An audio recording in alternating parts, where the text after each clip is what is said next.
Hola a todos, bienvenidos al curso de Física Computacional. Esta es la clase 5 y vamos a seguir trabajando con Python. Vamos a compartir pantalla.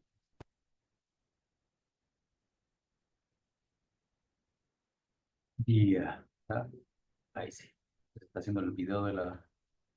Entonces, en esta otra clase vamos a seguir trabajando con lo que estamos viendo de las variables, pero vamos a hacer porque una de las variables con las cuales no trabajamos o no vimos para qué nos podrían servir, son las variables de tipo bool, que es las booleanas o las lógicas.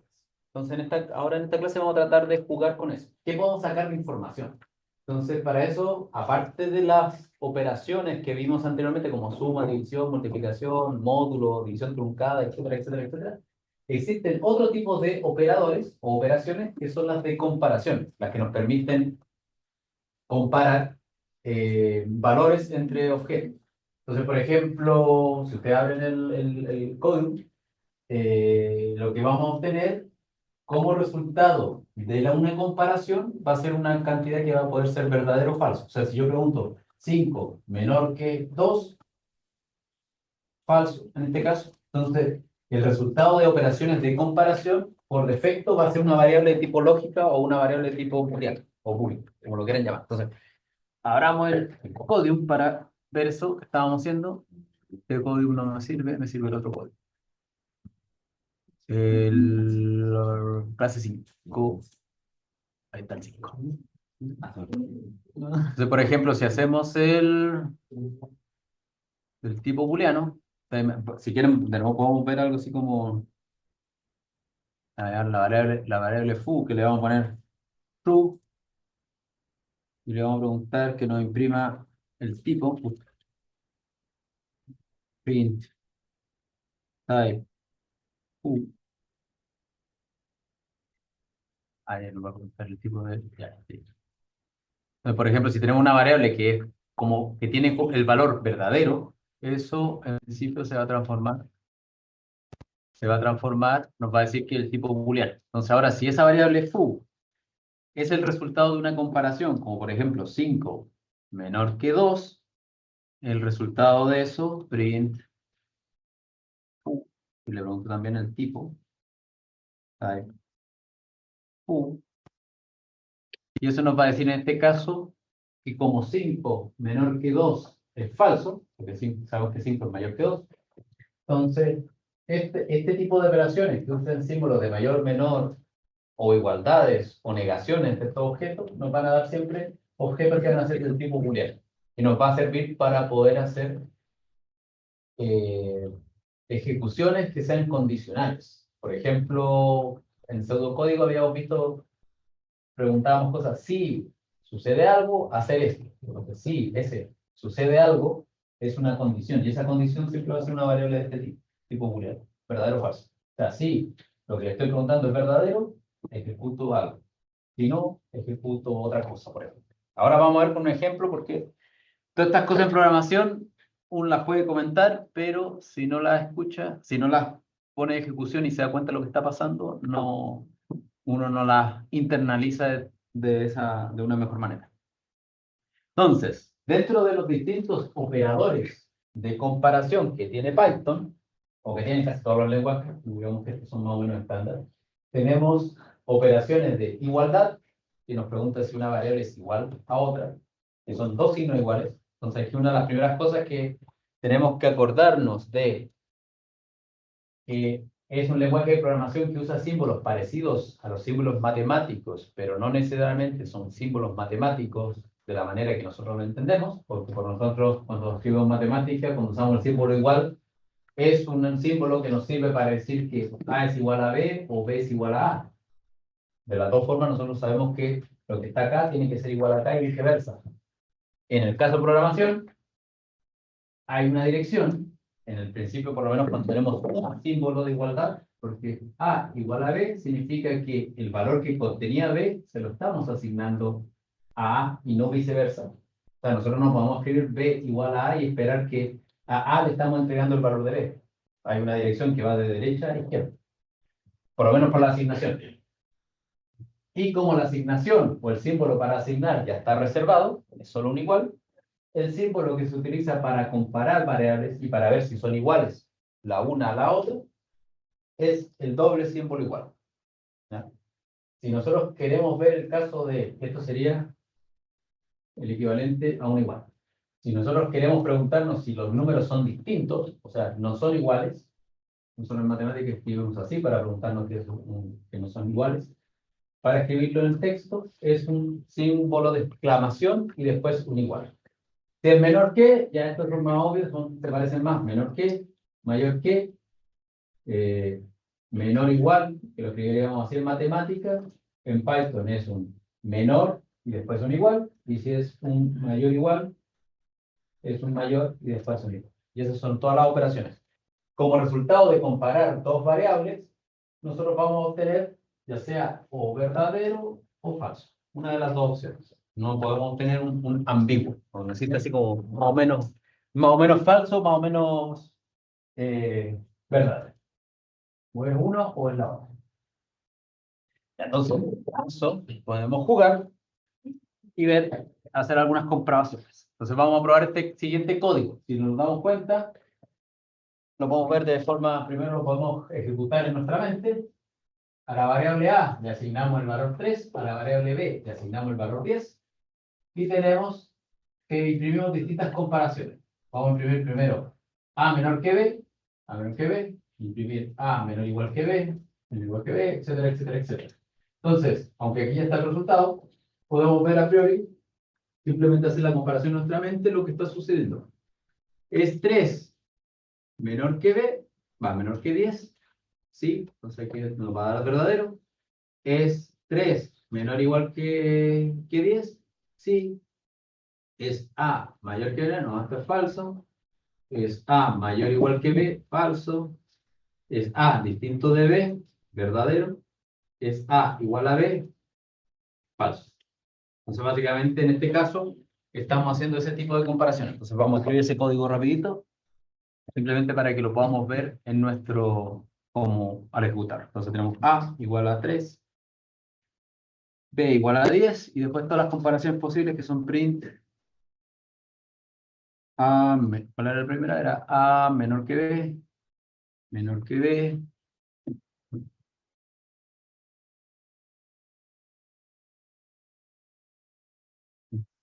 A menor que B,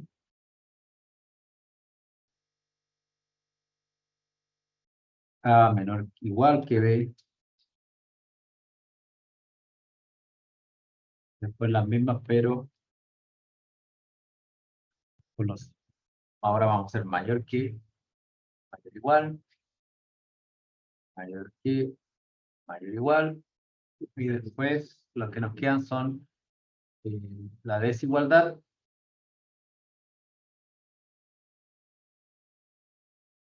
y la igualdad. Ya, entonces, con esto que está acá, nosotros ya sabemos lo que deberíamos dar porque lo hicimos recién en la pizarra. Entonces ahí tendríamos que nos da que A menor que B es verdadero, A menor o igual es verdadero, A mayor que es falso, A mayor que igual que falso, A distinto de B es verdadero y A igual a B o igual a B es falso. Ahora, ¿qué pasa si yo pusiese que B vale 3? Si B vale 3, A es menor que B, si son los dos números iguales. No, porque aquí nos está diciendo que es menor que. ¿Es menor o igual? Sí, porque cumple la parte de la igualdad. ¿Mayor que? No. ¿Mayor o igual? Sí. Eh, ¿Distinto? No. Igual? Sí. Entonces, si pusiéramos los dos números iguales, nos cambian las reglas de los valores de las variables booleanas a los valores que están ahí. Si pusiera al revés, 2, si el b es más chico, cambian los distintos tipos. ¿Ya? Entonces, en ese sentido, nosotros podemos ir trabajando dependiendo de las condiciones. Queremos que un número sea mayor que un otro, o sea, imagínense que nosotros estamos clasificando, estamos haciendo como una búsqueda que dependa de distintas decisiones que se van tomando dadas por estas condiciones, nos va a servir ese tipo de comparaciones para ir a hacer clasificaciones de objetos. porque todavía nos falta una variable más, o sea, un punto más para completar la parte de comparaciones de variables lógicas, que son las operaciones que nos permiten construir, si se acuerdan en el colegio o en algún curso de matemáticas, lo que son las tablas de verdad, que son el operador y o AND, que todos los comandos van a estar en inglés. El comando AND, que significa y, eso quiere decir que necesitamos que se cumplan las dos condiciones para que sea verdadero. Por ejemplo, ahí vamos a hacer construir una tabla de verdad. El operador OR, que significa o, y el operador NOT, que es una negación a un operador. Entonces vamos a ver qué significa cada uno de esos jugando con nuestras variables. Pum. Entonces imagínense que tenemos una variable, ahí sí, la variable A que le llamo verdadero y la variable B le voy a llamar falsa, solamente por jugar. Free. Entonces, ¿cómo funciona la variable, los distintos comandos? Por ejemplo, el comando not va enfrente de una variable booleana y la niega, la hace la opuesta. O sea, si yo pongo not A y ejecuto mi línea de comando, me va a dar que si A era verdadero, not A significa falso. Entonces, lo invierto. Y si pongo que como B era falso y hago not B, me entrega verdadero. Lo contrario de lo que está haciendo la operación booleana. ¿Ya? Es el caso de no. Vamos a copiar eso. Ahí me está dando por el turno. Ahí sí. Gracias. Ya, entonces, ¿qué pasa con el A? El A, o el AND, perdón, el I, es una operación que ocurre entre variables. O sea, yo solamente puedo poner A y B, por ejemplo. AND and B. ¿Qué significa AND and B? O sea, A and B es que me va a preguntar si verdadero y falso, no sé si te acuerdas las tablas de verdad, que significa que ambas tienen que ser verdadero para que sea verdadero. O sea, si pongo, esto ya se terminó el video. Entonces, si partamos con el caso trivial. Los dos verdaderos. Verdadero y verdadero es, ¿dónde está? Verdadero. Verdadero y verdadero es verdadero. Claro, si yo tengo una tabla, de que vamos a poner el AND, aquí tengo verdadero, verdadero, eso nos entregó verdadero. Nos queda hacer el falso y falso. Entonces, si verdadero, verdadero es verdadero, falso y falso es falso y falso es, ¿qué crees? Falso. Falso. Falso y falso es falso. Y si A es verdadero y B es falso, o sea, eso sería verdadero y falso es falso. Verdadero y falso es falso. ¿Y qué pasa si tenemos el caso contrario? Tenemos falso y verdadero.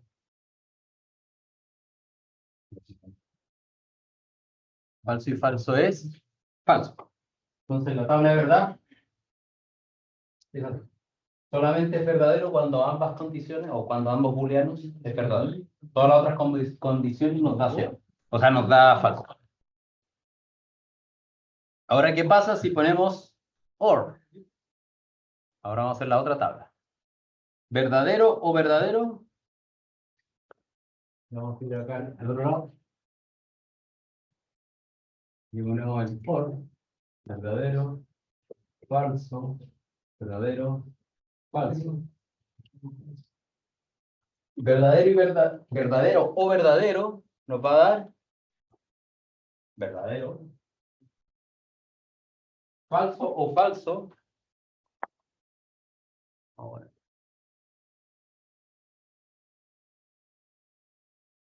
Nos va a dar falso. Falso o verdadero. ¿Qué creen que va a dar? a dar verdadero. Y falso o verdadero.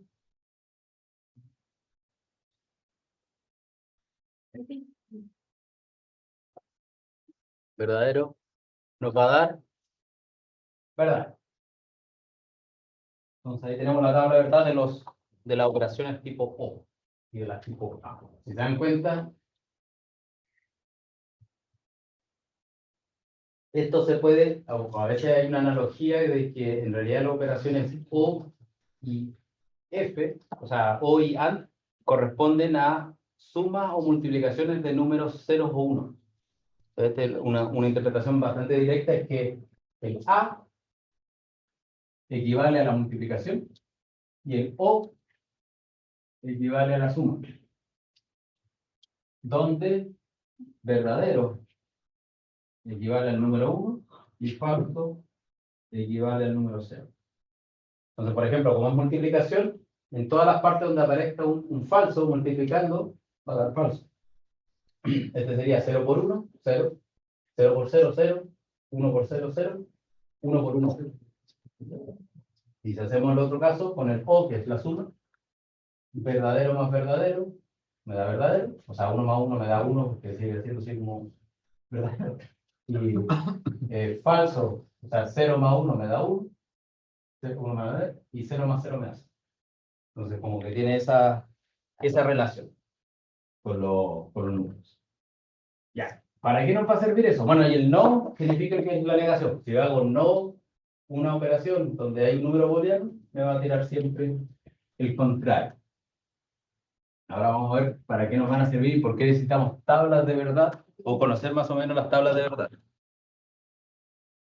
Entonces, bueno, esto es lo que acabamos de hacer. Ahora, antes de empezar con la parte de los condicionales y el condicional if, condicional si, también hay, al igual que en la multiplicación, división, suma y resta, que hay prioridades para aplicar los condicionales, o sea, para aplicar las operaciones matemáticas, también existen las prioridades a la hora de aplicar los condicionales. ¿Qué quiere decir eso? Que, por ejemplo, la regla de precedencia, vamos primero a escribir la regla de precedencia para las operaciones de este estilo, es primero aplicar los no, posteriormente aplicar los y al último los o. En operaciones matemáticas, nosotros primero aplicamos las multiplicaciones y divisiones, después las sumas y restas. De la misma manera que si yo escribo 3 por 5 más 8, yo sé que tengo que hacer 3 por 5, 15 y sumarle 8 para encontrar el resultado. Si yo no quiero usar o sea, no quiero usar, si quiero que en realidad escribí mal y quiero en realidad que a 5 le sumo 8 y después lo multiplico, lo que hago es usar paréntesis para guiar el orden como voy a aplicar los, las operaciones. Lo mismo sucede con las operaciones lógicas. Yo necesito un orden de precedencia y el orden de precedencia estándar es hacer no y o. O sea, si tengo no, imagínense que tengo la variable a, no a, y, b, o, c, por ejemplo, que alguien podría escribir eso en lenguaje lógico. Yo debo acordarme, bueno, este que está aquí es el I, ¿verdad? Este que está acá es el O, por ejemplo, sí, el I. Entonces, aquí tengo que acordarme. ¿Qué es lo primero? Tengo que aplicar el no, le voy a poner un paréntesis. Después de aplicar el no, tengo que aplicar el I, eso significaría que tendría como otro paréntesis, y al último el O. Esa sería la regla. Es importante, si tienen dudas, mejor forzar el orden utilizando paréntesis, para no equivocarse de que las precedencias, por pensar de que la precedencia era de una forma, terminan escribiendo una operación lógica que no es la que querían. Entonces vamos a hacer un ejemplo acá, que es el que tengo acá anotado, para ir comparando el resultado. Eso es falso, falso y falso o verdadero. Entonces vamos a hacer eso.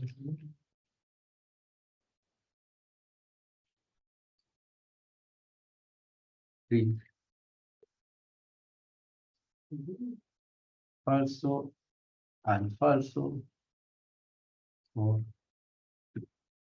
Ya, entonces, si alguien viese eso, ¿qué crees que va a salir? Primero hay que aplicar los y. Falso y falso era falso. ¿Se acuerdan de la verdad?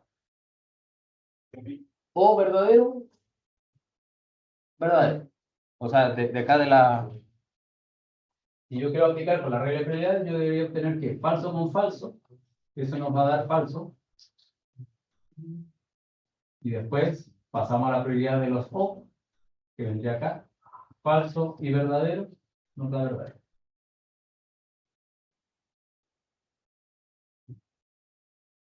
Entonces, por lo tanto, eso me debería dar verdadero, que está correcto, que es lo que queremos.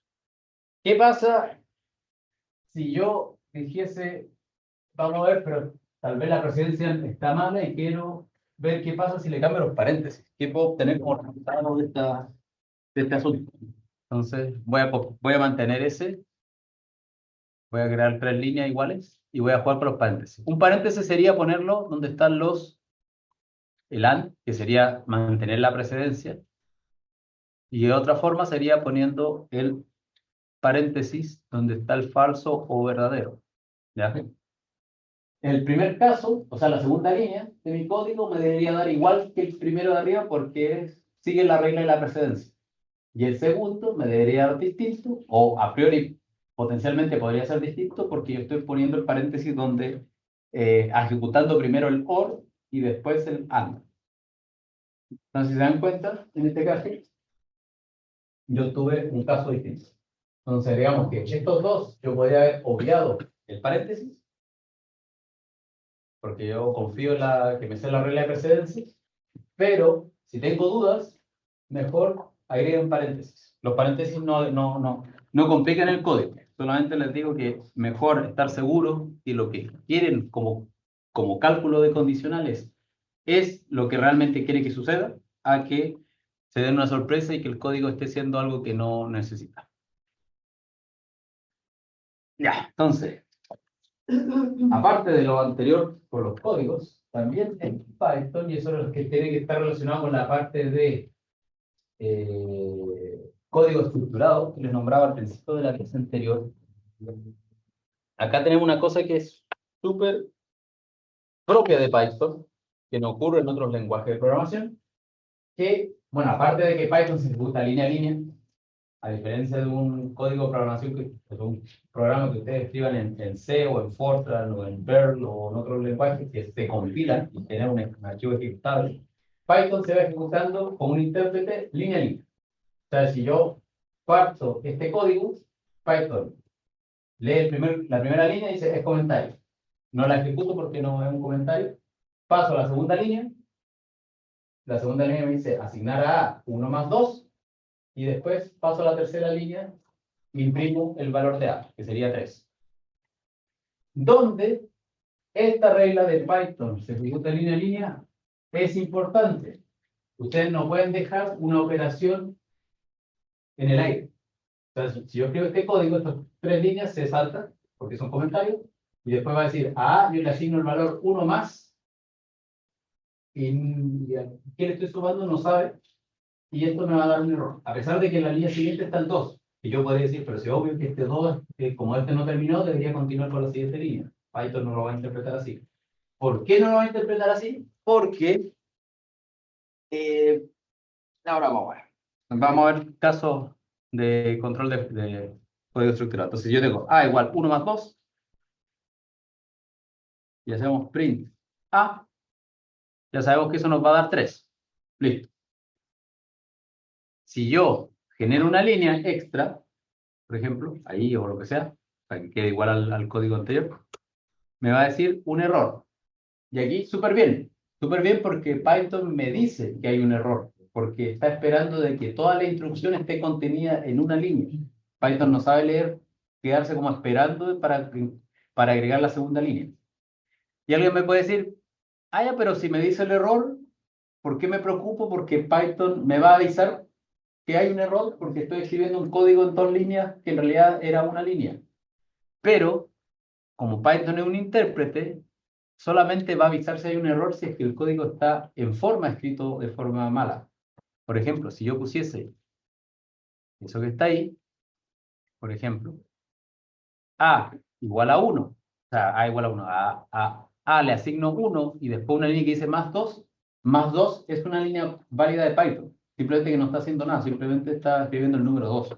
Ni siquiera escribiendo, está haciendo una instrucción que dice más 2. Bueno, más 2 está bien porque el número positivo 2. Si fuese 2 más, sería un problema porque el más está esperando algo. Entonces, si yo lo ejecuto, sin querer, en vez de calcular 3, estoy calculando 1. Porque yo asumí de forma ingenua de que poniendo el más 2 iba a entender que era parte de esa primera línea de arriba. Entonces, aquí hay un error en Python, que Python no les va a decir que es un error porque formalmente está bien escrito. Solamente que no está haciendo lo que ustedes quieren, que es calcular el número 3. Entonces, son esos pequeños detalles que se aprenden. No solamente yo se los digo, sino que cometiendo errores van a acordar que existen. Entonces, en este caso en particular, eh,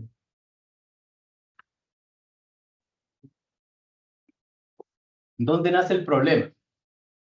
Hace tiempo había un estudiante que tenía un código que era, por ejemplo, eso, vamos a poner cosas, más,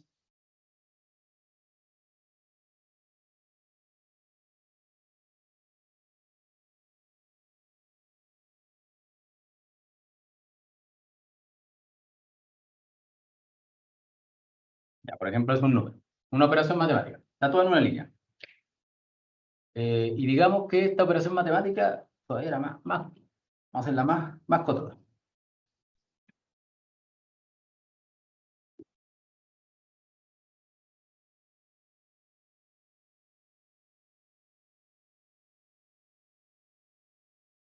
Entonces, no sé qué va a salir ahí, ya salió ese número, gigante.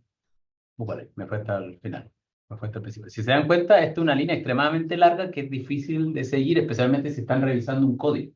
Imagínense que eso era la fórmula del cálculo del brillo de una estrella, o dependía de 1000 parámetros, porque llegaron y lo copiaron de un paper y lo pusieron ahí.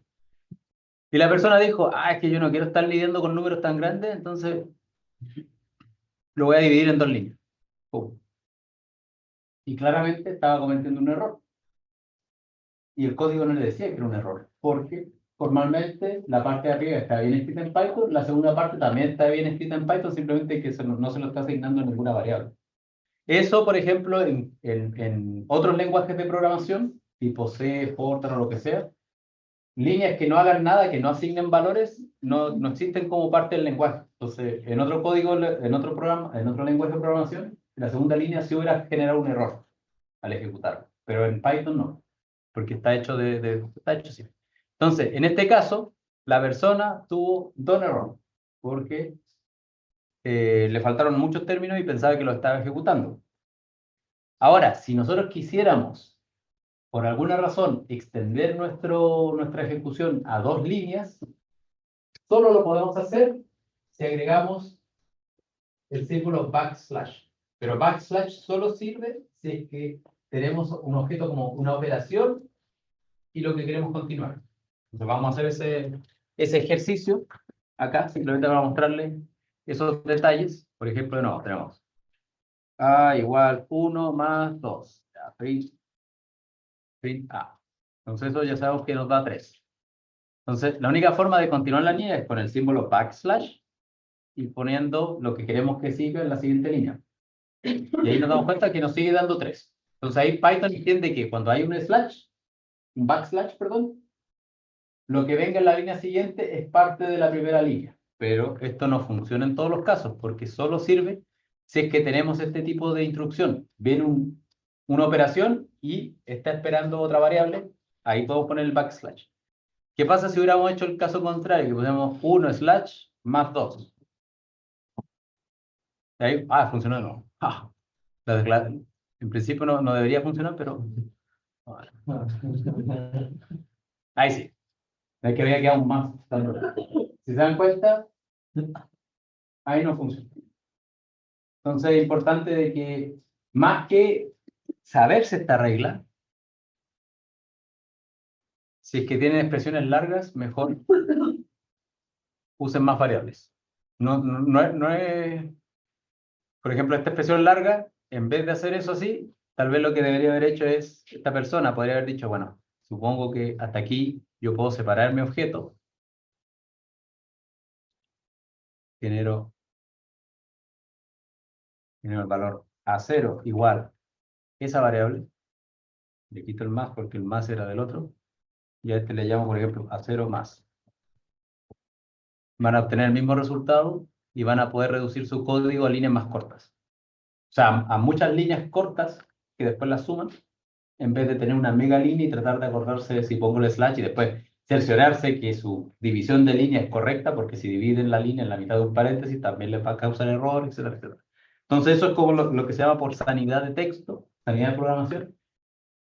Se puede hacer, pero que se pueda hacer no quiere decir que sea lo más fácil de entender a posteriori. Mejor definan más variables, no les cuesta nada, el computador no se va a cansar porque definan 5 variables en vez de una variable súper larga, y de esa manera van a ser más felices. Ahora sí, también, como control de flujo, o como nosotros controlamos el avance de un programa, existen operaciones que son, o operaciones, o funciones, o estructuras que son condicionales, que requieren de una cierta condición para que sean ejecutadas. Entonces, para poder controlar esto, que nos permiten estas instrucciones, poder controlar, repetir o manejar situaciones dentro de un programa. Por ejemplo, si yo quiero contar hasta 100, o sea, si quiero sumar los números del 1 al 100, yo lo que podría decir al programa es que vaya recorriendo el 1, el 2, el 3, el 4, el 5, el 6, y los vaya sumando a una variable hasta llegar al 100 y me da el resultado. Eso sería una forma práctica de utilizar las capacidades de un programa. La forma impráctica sería que yo empiece a generar la variable A, que llamo 1, la variable B 2, la variable C 3, y después al final pongo resultado igual A más B más C más D, hasta 100 nombres de variables distintas. Eso sería la forma complicada de hacerlo. Entonces, estas estructuras que vamos a ver a continuación, por lo menos hoy vamos a ver solamente la primera, nos van a quedar estas dos.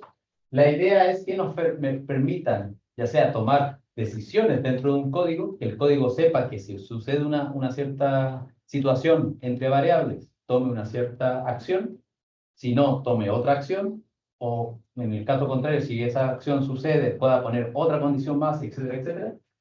Otro tipo de estructuras, que son las estructuras tipo bucle, son las que nos permiten repetir una cierto set de instrucciones una y otra vez, hasta que se cumpla una condición.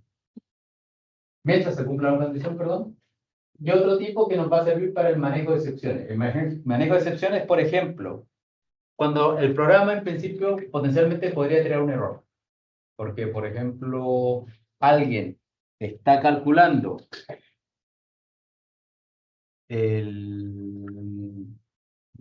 por ejemplo, alguien está calculando. Úpale. Sí. Imagínense que nosotros tenemos la variable texto y lo mismo que antes. Eh, Estamos pidiendo imprimir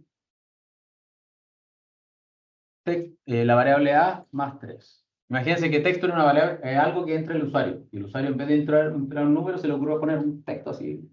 Le dio con los teclados nomás. Esto claramente nos tiene un error. Esto para Python, esto que está acá, que está diciendo error, se conoce como excepción. O sea, no excepción, pero es un error que yo lo puedo mitigar, en el sentido de que para que no se pare mi código Python y deje ejecutar, yo le puedo decir que haga un intento, que por eso se llaman try, va a intentar hacer ese código, y si encuentra un error, me va a decir qué decisión yo puedo tomar sin tener que terminar mi código. O sea, como decir, vuelve a intentarlo, vuelve a preguntarle, oye, escribe bien, es un número, no un texto, hasta que funcione. Entonces, de tal manera, me evito que mi código pare de forma no esperada. Pero eso lo vamos a ver en las clases siguientes. Vamos ahora a ver lo que son las condiciones las estructuras condicionales tipo if, que significa sí, un sí condicional, no un sí de afirmativo o negativo, pero sí del punto de vista condicional. ¿Qué va a pasar acá? Las instrucciones de este tipo se basan en variables booleanas, verdadero y falso, y dependiendo del resultado, si es verdadero o falso lo que está pasando, se toma una cierta acción. ¿Cómo funciona en Python? Tenemos el comando if. If, después va a venir una condición, donde esa condición, en principio, es un bool, condición lógica, y después vienen dos puntos, y eso es importante. Esos dos puntos nos dicen que aquí termina la línea del if, y lo que venga a continuación, que esté a una tabulación, va a ser un bloque de código, un bloque de ejecución, un grupo de líneas que va a hacer algo. Después vamos a poder poner otra condición tipo if, que esta es el if, pero viene básicamente de else if, que quiere decir si no, sí. O sea, básicamente, si esta condición es falsa, pasa a la siguiente, y si este else if, que tiene otra condición, no se cumple, pasa a una última que se llama else, que significa si no. Si no pasa ninguna de las anteriores, se hace. ¿Qué es lo importante acá?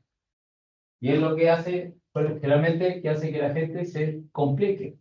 Es el hecho de que para que Python sepa qué pertenece al if y qué no pertenece al if, o sea, el if desde aquí hasta el final, todo lo que pertenezca a lo que está entre medio de estas dos cosas, tiene que tener una tabulación.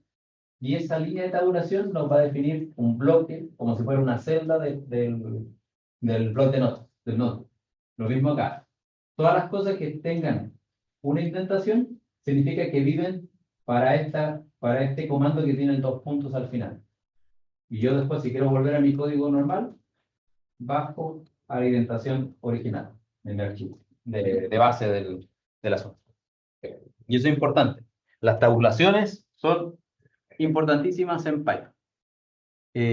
Vamos a hacer un caso simple. Bueno, no sé si simple, pero vamos a practicar con el if. Entonces, por ejemplo, si tenemos if, necesitamos una condición. Ya, ¿qué condición podemos poner?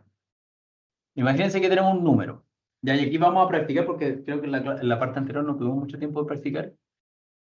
Si se acuerdan, había una instrucción antes que había puesto num a igual input. Va, input.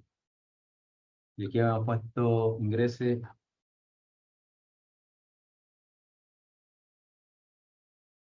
número. Número. Ya, vamos a ver qué hace eso. O sea, si yo pongo eso que está ahí, input, ingrese número, si se dan cuenta, apareció una ventanita acá arriba. Y el código se queda esperando a que pase algo. Y ese algo es que nosotros ingresamos un número, 6.7, por ejemplo. Enter. Bueno, aquí no tenemos nada porque no hicimos nada más, simplemente pusimos una línea, pero aquí pongamos un print number. Ya, entonces de nuevo, ejecutamos para ver qué pasa. Ya, ingrese el número.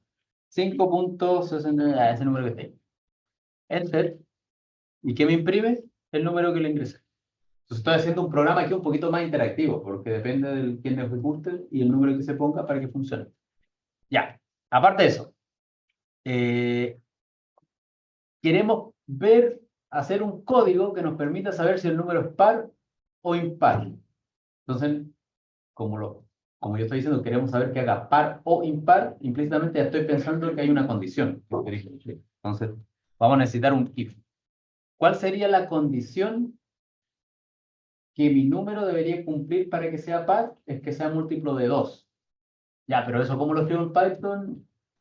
Podría ser que si lo divido por 2 y me da entero, me funcione, pero eso sería más complicado, porque tenemos que pensar cómo distinguimos un número entero de otro número que no es entero, desde el punto de vista de Python.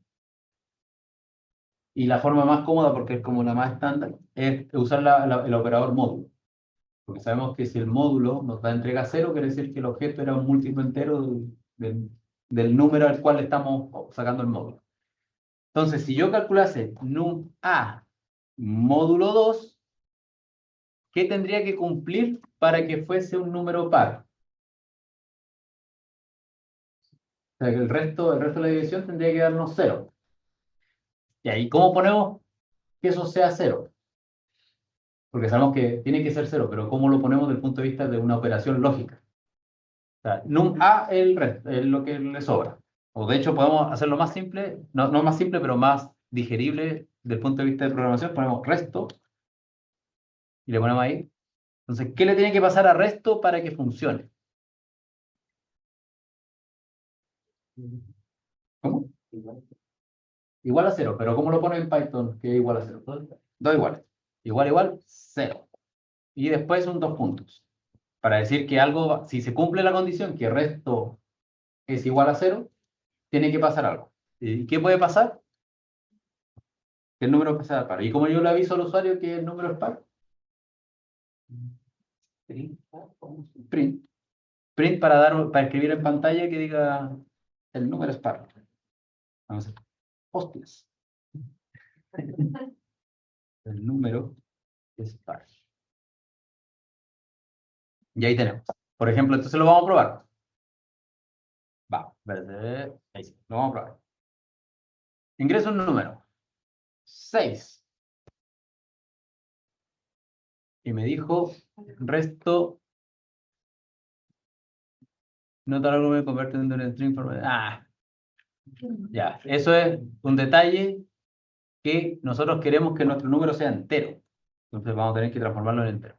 Ahí sí. ¿Se acuerdan que antes había otro que decía float y lo que salga el resultado? Ahí lo convertimos en número entero. Ya, número 6.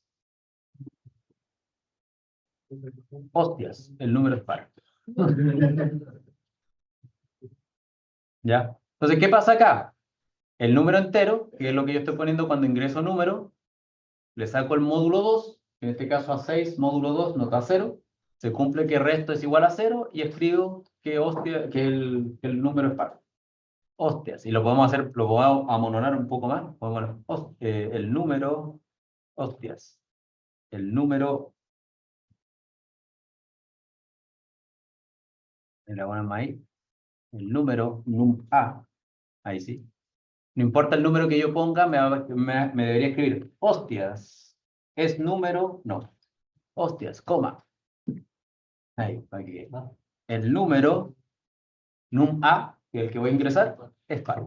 Entonces podemos probar ahora para ver si quedó bien monono. Vamos a poner el número 4. Hostias, el número 4 es par. Y podemos hacer lo mismo. Podemos probar con números más grandes. Bueno, no sé si ya terminó en 8, debería ser par. El número es par. ¿Ya? Funciona genial.